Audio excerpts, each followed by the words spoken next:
Hello everyone, this is Maureen and welcome to My Crochet Story.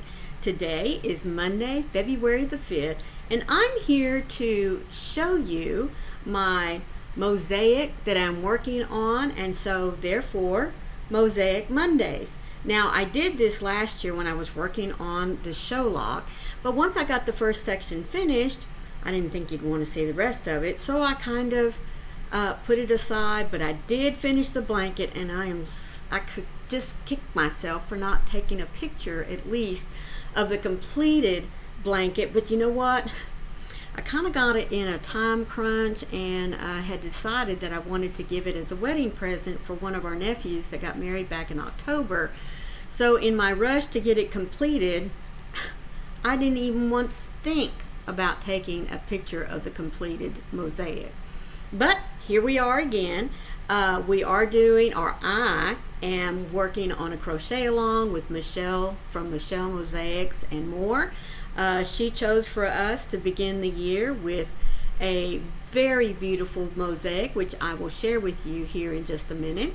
But first I want to say thank you to all of you that are here, that are popping in just to see what it is that I've decided to work on for my mosaic crochet along. I really think it is a very, very beautiful blanket. It's a little bit more intense or involved than the one that I started with last year, but you know what? Once I got over the fear of mosaics, thinking that I couldn't do it, which that was, like I've said before, folks, if I'd have just made myself sit down and take just a little bit of time to read and find out what makes up a mosaic, I'd have started this a long time ago. So don't let that be you. That's all I got to say on that matter. If you're new to my channel, welcome into you as well. I do hope that you'll hang around to see what project it is I'm working on, and if you're interested in starting a mosaic, or just hanging out with those of us that are working on it with Michelle. I'll give you information of where you can find her channel down in the description box so that you can go and check her out and look at some of her videos. We just now started. So whether you're on the edge of do I, don't I, at least you'll have a place to go and look and just sit back and listen to her. She does go live every Sunday evening right after Twisted Fiber Friends, which for her will be from 5 to 6 Eastern Standard Time. So, with all of that said, I do welcome you in. I do hope that you'll hang out throughout the entire video. And if you like what you see, please go and check out all the other content on my channel, because I'm sure it will lead you to hit that little subscribe button down there in the corner. And then look for the bell with those little hugs on the side, because it will notify you every time I upload some content. And speaking about content, I would also like to ask all of you that are watching this video, share it out if you don't mind, please. It is about mosaics, and not that I'm an expert, but there'll be some good information in here that I'm sure a family member or a friend might like to want to know about, just in case they're thinking about doing mosaics. So as I said, I would appreciate it if you would share it out as well. Alright, so let me get to my mosaic and show you what it is that I am working on. Now this is called the 4 Seasons. It is an overlay mosaic crochet pattern. The terms that I printed off are for US terms. Now the designer of this mosaic is Abby McIntyre from Get Your Hook On. And this is the mosaic. Isn't that pretty? Now, as I said, it's called the 4 Seasons. It starts down here at the bottom. There are the winter colors, and then it flows right up into the fall, and then into the summer, and then it ends up into the spring. Now, I'm going to pull up her website where I got this pattern from, because I want to read the little introduction to you. Let me pull that up real quick. There it is. Alright, this is her introduction. After creating various designs for different seasons in the past, such as the Sherlock and the Strawberry Fields mosaics, I thought it might be quite nice to have a blanket that incorporates all of the seasons of the year, and thus the 4 Seasons mosaic was born. Each season merges into the next, just like I showed you here, starting with winter at the bottom, flowing into autumn, summer, and then finally spring. This is probably the most colorful project I have ever done, and it feels like such a happy blanket. It can be very impactful depending on the color schemes you decide to choose. However, if you struggle with color choices, I have detailed all my colors row by row, beginning on page 22. As each season flows into the next, the whole height of the blanket needs to be worked. Therefore, the resizing of it isn't possible. You can, however, reduce or increase the repeats to change the width of the project if you want to make a table runner, wall hanger, or scarf. Now, as she says, there really isn't any way in order for you to get all of the patterns of the seasons that she's created in there, but in Mosaic, when you design a pattern, as you can see across here, you know, the little sections get repeated. The sun here is a really good example. So this would be one repeat, then this is the next repeat, the next repeat, the next repeat. So the width, as she said, of your blanket can be changed, but the height, no, not if you want to get in winter, then fall, then summer, then spring. And as she said, the colors that you choose will determine what your blanket looks like if you wish to alter the colors that she has chosen. And she's very detailed in not only the colors, but the ones that she used, the yarn that she used, the color numbers. And folks, I am not kidding you. She has done a very, very good job in detailing each stitch, what that color is going to be, how many, etc., etc. Now, my blanket is going to be a little different from hers, not a lot, but when I saw winter here, I immediately thought, I'm going to reverse those 2 colors. I didn't want a white background with blue. I wanted blue with the design of winter popping in white, because to me, winter is white, so that's what I wanted for mine. Now, the fall colors here, I think I'll probably stay with her little creamy color here, but as far as color choices for the background to make the fall pop, I know that Red Heart has a gorgeous collection of golds and browns and a little bit of orange in there. So I think that's what I'm going to use to make the design of autumn here. Now, I love what she has done for the summer, folks, because there's lots of sunshine there. So I think I'm going to give it a white background and keep the rest of it, the green in the foliage here and the sunshine, because you know my little motto, be the light, and I just love what she has chosen there, so I will most definitely keep that color palette. Now, as far as spring is concerned, I know definitely these little hearts and what looks like maybe a teardrop or something that she's used for her floral, her little heads of her flowers there. I'm thinking that I might do a really pretty spring variegated color. You know, it has some pinks and blues and yellows, that kind of thing. I haven't quite made up my mind if I'm going to keep that green that she has for the leaves and the stems or not. I do think that right up here at the top, yes, right above this little red border that she has there, I don't know if you can see it that well, but she finishes out the very top here going back into her color choices that she chose for the winter, which means I'm going to start with blue and white and then I'm going to end with blue and white up here. But that's kind of the outline that I have for my mosaic on this one.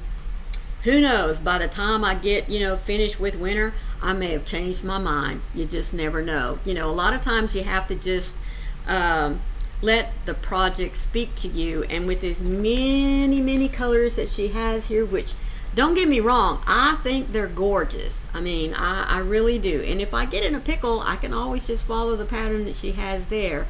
But I do have a couple of little things that I want to tweak just to make it, my own. So, because this one is mine. As much work is going to go into that one, do you think I'm going to give that puppy away? No way. This blanket is going to be mine. And if I say that, that means I am going to do it, as much as I don't like doing blankets. But I think MOSAICS will be my blanket of choice when I decide to do a blanket.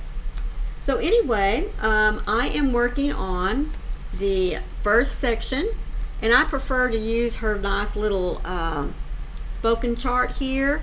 She does have a chart diagram of where you can put in each of your stitches, but I just prefer to do the, like I said, the written part so that I know what it is I need to do there.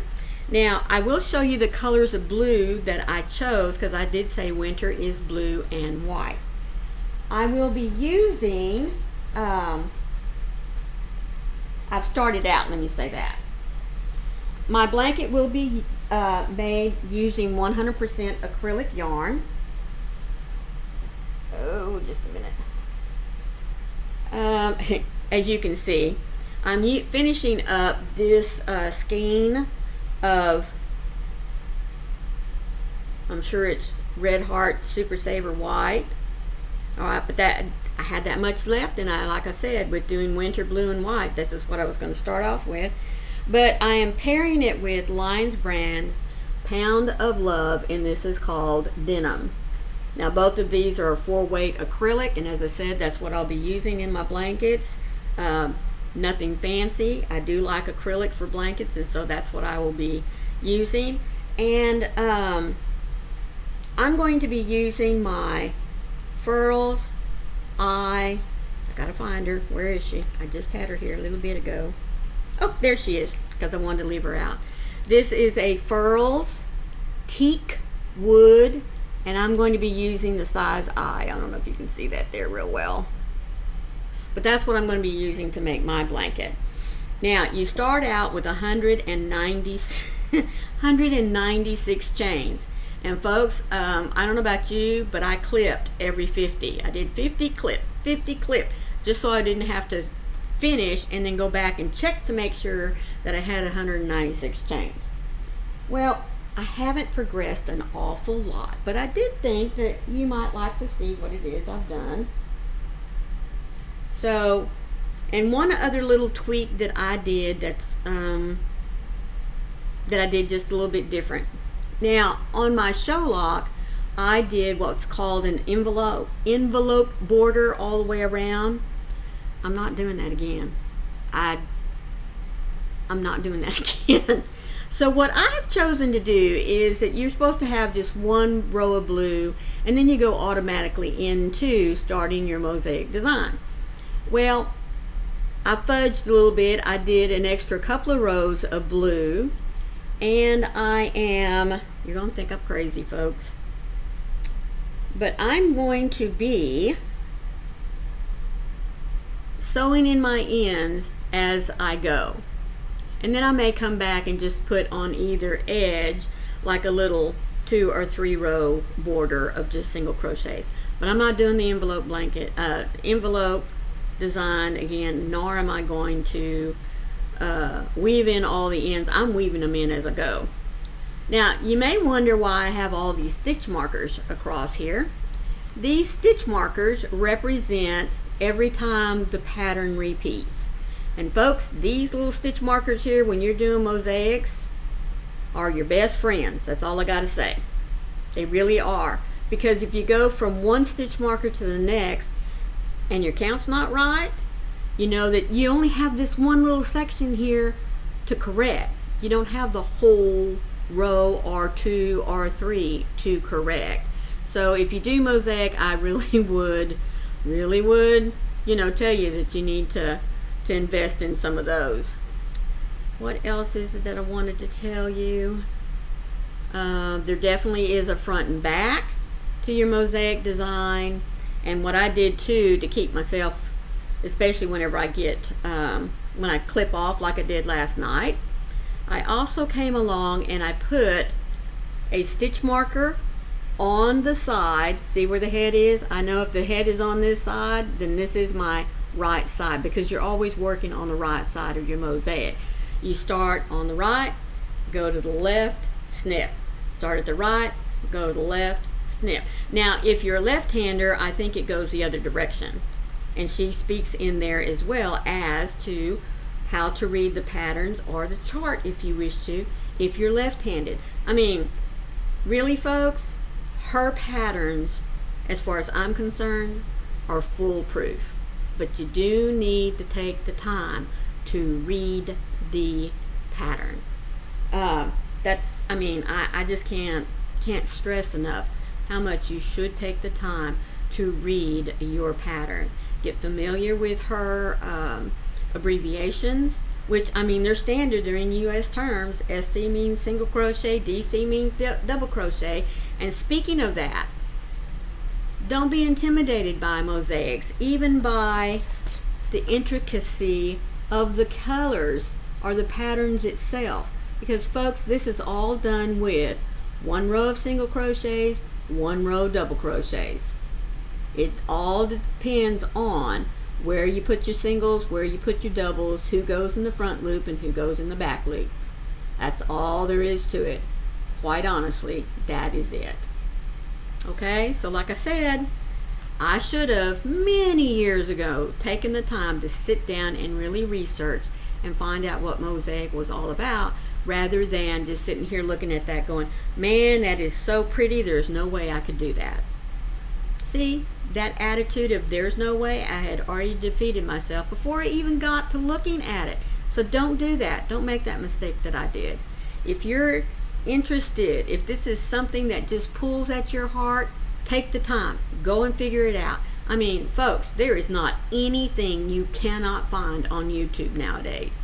So go look it up. Find someone that you like to listen to and see how they do it. Listen to lots of information. I mean, ways that people have of delivering. Because remember, there's more than one way to skin a cat for any project, for any stitch, for anything. So listen to multiple people. But one person I will give you to go and look at right off the bat is the lady that's heading this up with us, Michelle from Michelle Mosaic and More. You'll find her link down in the description box, so go check her out.